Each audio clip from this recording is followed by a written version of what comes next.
అధికారంలో ఉన్న బీజేపీని ఈరోజు నువ్వు శాసించే శక్తి నీకుంది.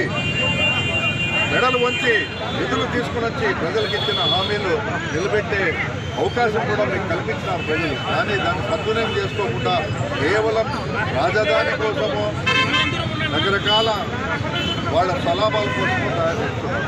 ఇంకా ఫైనల్గా నేను ఉంటే చెప్తాను, ఈరోజు ఆ రోజు ఇదే పవన్ కళ్యాణ్ గారు ఆడపిల్లలపైన అత్యాచారాలు జరుగుతున్నాయి, కిడ్నాపులు జరుగుతున్నాయి, ఆత్మహత్యలు జరుగుతూ ఉంటాయి.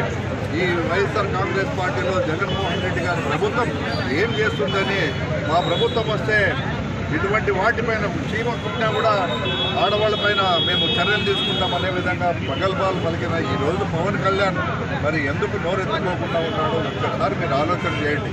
ప్రతినిత్యము ఆ రోజు ఈ 9 నెలల్లో వందలాది అమ్మాయిల ప్రాణాలు మానాలకి మరి సెక్యూరిటీ లేకుండా పోయింది. ఈ విషయంలో ఆయన ఏం చేస్తూ ఉన్నాడు? మరి కేంద్రంలో ఉన్న పెద్దలు కనీసము వాళ్ళ సమక్షంలోనే ఇచ్చింది హామీలను మరి వాళ్ళు కూడా ముందుకొచ్చి చేసే పరిస్థితి ఉన్నా కూడా ఎందుకు చేయలేకపోతున్నారని కూడా తెలియజేసుకుంటాం.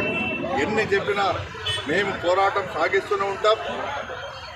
కూటమి ప్రభుత్వాన్ని మెడలు వంచి ఖచ్చితంగా వాళ్ళు ఇచ్చిన హామీలు నెరవేర్చే దిశగా మేము ప్రజల పక్షాన పోరాడేందుకు ఎప్పుడు సిద్ధంగా ఉంటామని తెలియజేసుకుంటే ఈ అవకాశం కల్పించిన మీడియా మిత్రులకు ప్రత్యేక ధన్యవాదాలు తెలియజేస్తున్నాం.